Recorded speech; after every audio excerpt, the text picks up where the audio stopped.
How you doing, achievers? Ajit Sidhu here, and it's another beautiful day as always. Today I want to talk about being resourceful. What that means is finding a way. When you have resources, everyone has similar resources like time, or the amount of staff you have, or any items that you might have. Having resources and blaming your resources is something that we mustn't do. Because if we think outside the box, we have to become resourceful. Becoming resourceful is the way of overcoming obstacles. And we need to know that. And the way we become resourceful is asking, there's 3 points to this today. The way to become resourceful, step number 1 is ask, how can I achieve this? Whatever there is, if there's something that you're trying to achieve, if there's something you're trying to do today, if there's a block, if there's something you want to achieve in your life and you haven't achieved it, think about that right now. Just think about that and ask this question. How can I achieve this? And when you ask that question, your brain will start to work. Your answers will start to flow. Excuse me. Your answers will start to flow. It's so important that we actually ask that question first. And what we tend to do is we always go to, why isn't this working? Why haven't I achieved this? You got to stop that. Just stop. When you hear the word, why isn't this happening? It's naturally negative. Just stop it. Just say, whoa, just halt. Get out of here. Why? I got to think about how. How can I achieve this in the most efficient way, in the most productive way, in the most quickest way? How can this be done? There's a quick example that I'm going to give of myself. Just last week, I got a phone call. It was about 8 o'clock at night. 8 o'clock in the evening. I had just done my workout. I was so hungry, I was just about to eat, and then all of a sudden I got a phone call from the fire department saying that our business fire alarm has gone off. And I thought, whoa, this could be a real bad situation. What if the place is being burnt down and it's a nursery? What about with the children? What about the staff? And I thought, ooh, obviously nobody was there, but I was thinking about the next day, and I drove there, and when I got there I saw the fire department trying to get in. I opened the door, we looked around, luckily it was a false alarm, and they said you need to ring up your providers and find out how you can disable this sensor, otherwise you're going to be called out here all night. And by the time they left and I rang the company up, it was about 9 o'clock, and they said, well, we can't answer this question. An engineer will have to ring you back. And I said, so how long is that going to be? Because I'm here at the business. And they said, we can't answer that. You're just going to have to wait. It's an engineer that has to answer that. And I thought, well, great, thanks. Thank you, robot. Okay, I'll wait. And I waited, and I waited, and I waited. 15 minutes passed, 9:15, I was there. And I thought, what do I always tell everyone? It's not about the resources, it's about being resourceful. And when I want to be resourceful first, I ask the question, how can I achieve this? How can I disable that zone so I'm not called out all night and I get a nice sleep?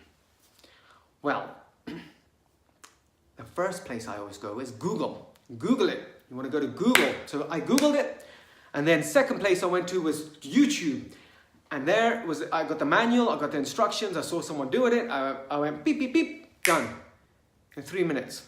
Went home, ate my food, enjoyed my evening. At 11:30, got a phone call. Engineer. I would have been waiting there for about 2.5 hours.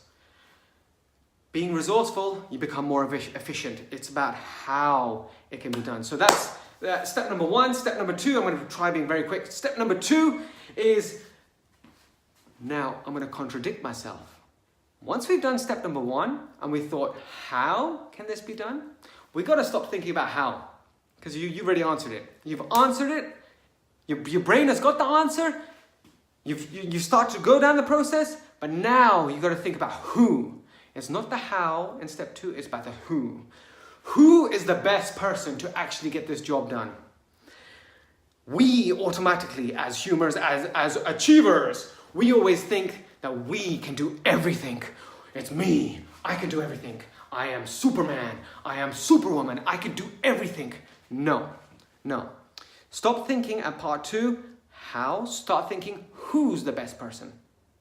I'm the worst DIY person in this entire world. I will classify myself. I've got a certificate stuck up on the wall that says, Ajasudu, worst DIY person in the world. I once had a nail and a hammer, and I was going to hammer it into a wood. I missed the nail. I broke the wood. That's how bad I am. I break things. My dad always told me that. He goes, you break more things than you fix. Son, back away. Let me do it. I'm the worst person. So when it comes to who, never call me for DIY because I'm the worst one. I'll break the wood rather than fix it. Who is the best person to get the job done? Because there's people that are specialists. There are people that are specialists in the field. For instance, childcare. We're specialists in the childcare industry. Now, I can get Joe Bloggs from down the street to come and take care of my child, but they're not going to have DBS, the safety checks. They're not going to have first aid. They're not going to be trained. They're not going to be specialized in the emotional intelligence of the child to figure out how they actually communicate. All they're going to do is wipe the face, feed them, and probably put the TV on. That is the bad. When we think, anyone could do it. No, someone's a specialist. Think about that. If in the gym, if you want to work out by yourself, you can just, you can Google it and YouTube it nowadays, but in the olden days, it was more like you start picking up weights, you see The Rock picking up the weights and you think, I'll pick up the weights, and bam, your shoulder just poof, pops out. No, you need specialists. You need a gym specialist, someone who's trained, who's got passion, who loves that. I've got friends that love it. I've trained with them. I used to be part of the gym. Now, what we have to think is who is the best person? And there's a story that I'm going to go into that brings this point home, a better understanding. It's about Henry Ford. Now, Henry Ford, after he revolutionized the motoring industry by bringing in his assembly line and making more efficient and cheaper cars for everyone, he had his empire, he had his big office. But the newspapers, the reporters want to classify him as an ignorant. This Henry Ford is an ignorant. He is not educated at all. Let's gather a panel of the most intelligent people, PhD people, and question him. And so they stormed into his office. Henry Ford was ready for him. And they all came in with the reporters, with the reports, and they brought in a panel of specialists. Clever, intelligent PhDs. Henry Ford sat there. He said, come on in, sit down. Ask me any question you would like. So the first person stood up and said, you are in the motoring industry, so you should know about the engineering that goes behind this whole mechanical machine that you put in your car. Can you answer this question? Henry Ford sat back and thought, well, yeah, of course I can. Here, hold on. Press the button on his phone. Can you bring in John from the engineering department, please? Great. John walked in. John, answer this man. John answered the man. Thank you, John. Back to work. Next question. The reporters were baffled. They said, whoa. That's not what we came here for. Okay, let's get the next person. The accountant PhD stood up and said, okay, you are running an empire this big. You should know about this, and the tax that goes with this implication. Can you explain it? He said, of course. Pressed the button, called in the tax man, his tax accountant, and said, could you answer this man? The accountant answered the PhD. Thank you, accountant. Back to work. Now, the reporters were getting baffled. The panel of PhD specialists were thinking, hey, we've come to question you. And so a science major got up and said, well, I'm going to ask you this about science. And can you answer this question if you are so intelligent, Mr. Ford? Henry said, of course. pressed a button, called in someone from his science division and said, could you answer this, man? Great, thanks for answering it, back to work. Any other questions? Now the reporters got up and said, that is unfair, you cannot do that. And Henry Ford sat back and says, why can't I do that? You have all come here to classify me as an ignorant, but I am intelligent enough to hire the people on this panel. These people in this panel work for me because I am intelligent enough to figure out that I cannot be the best at everything, but I can find the best, I can hire the best, and I can get them to produce the best. The reporters got up, thanked him, walked out, and never published that article. So, we've got to think about who, not the how. That's step 2. First step is how, and you Google it, become resourceful.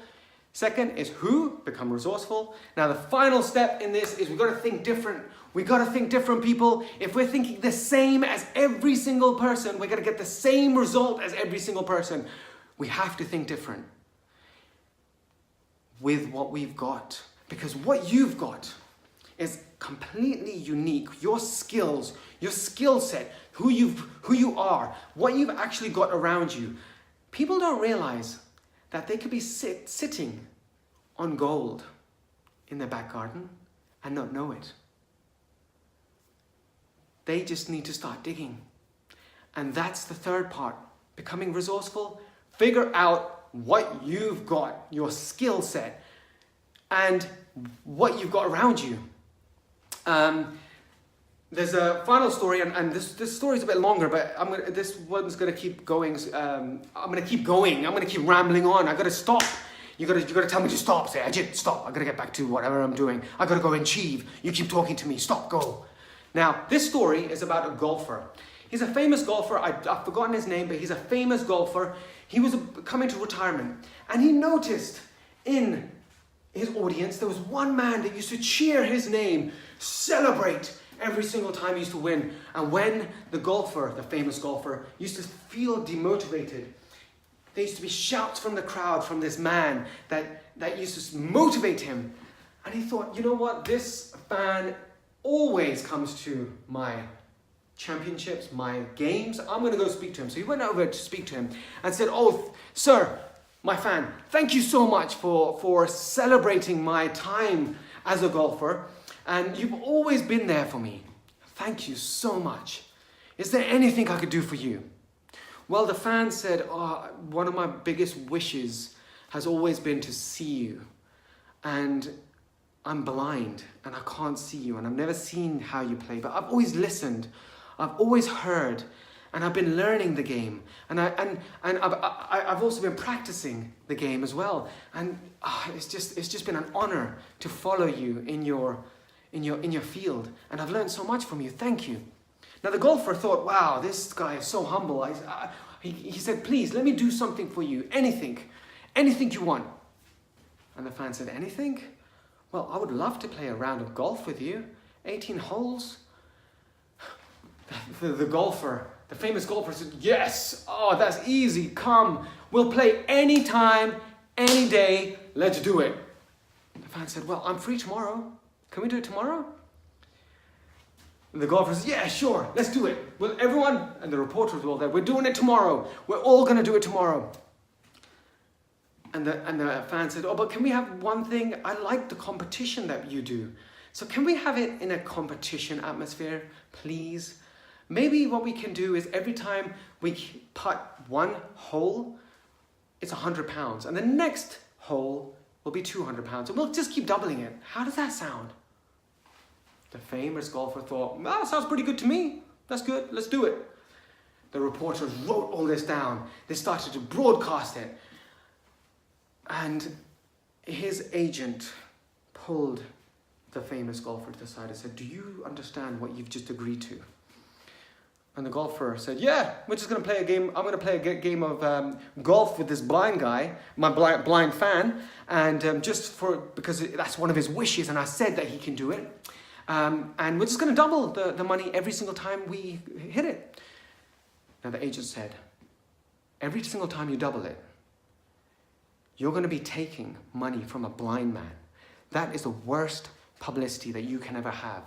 But one thing you didn't understand, golfer, is the first one is going to be £100. The second hole is going to be £200. It's going to go to £400, £800, £1,600, £3,200, and it's going to continue. And when you reach the 18th hole, do you understand how much money you're going to be taking from this blind man? The golfer went, yeah, I'm a golfer. I like to golf. You're going to be taking, on the 18th hole, 6.5 million from this person.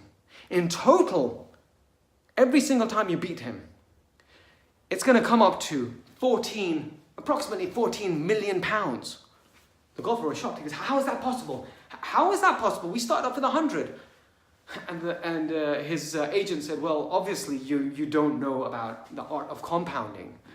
So this is going to be compounded on itself. And you're going to have to take 14 million from your fan. And you're going to get the worst publicity around. Whoa, the golfer thought, let's cancel it, get rid of it, cancel it. No. He called the fan over. He said, I can't do this to you. I cannot do this to you.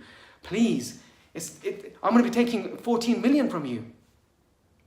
The blind fan said, it's okay. And the reporters overheard this as well. He goes, it's okay. Everyone, he said to the reporters, I understand the situation that I've put myself in. This man, he's a legend. He's an absolute legend. He's the best golfer, and he's allowed me to play with him. And we're going to play a round of golf. And yes, I'm the one who put the challenge on. And yes, I understand it's a 14 million prize. The reporters thought, 14 million? They started reporting it. And yes, we are going to play tomorrow, as the famous golfer has said, anytime, any day. So tomorrow, we're going to play at 11 o'clock at night when it's pitch black. Resourceful. Thinking what you've got, which is darkness, the blind man's darkness, and using it. Now, the famous golfer realized he had just been had, because this blind golfer had been following his every move. This blind fan had been practicing golf because he enjoyed golf. Why would he go to every single game? Well, the famous golfer had to pay 14 million. So, it's using what you've got and becoming resourceful. So 3 steps, just bringing it all home, is to be resourceful. Being resourceful means finding a way. We need to first, step 1, think of how we can do it. Once we figured out how we can do it, and usually the answers are in Google or YouTube easily. Second, and Google and YouTube are in your pocket, sitting right there, or well, it's here. You're actually watching it. It's in here. It's in here. All you do is you type, boop, boop, boop, and find the answer. The second thing is you stop thinking about. Got cut off. You stop thinking about how it can be done, and you think about who. And finally, use what you've got. Just gonna finish off there. Keep adding value, keep spreading the love, and just remember, we are one idea away to changing the future. Take care, guys. Love you. Bye.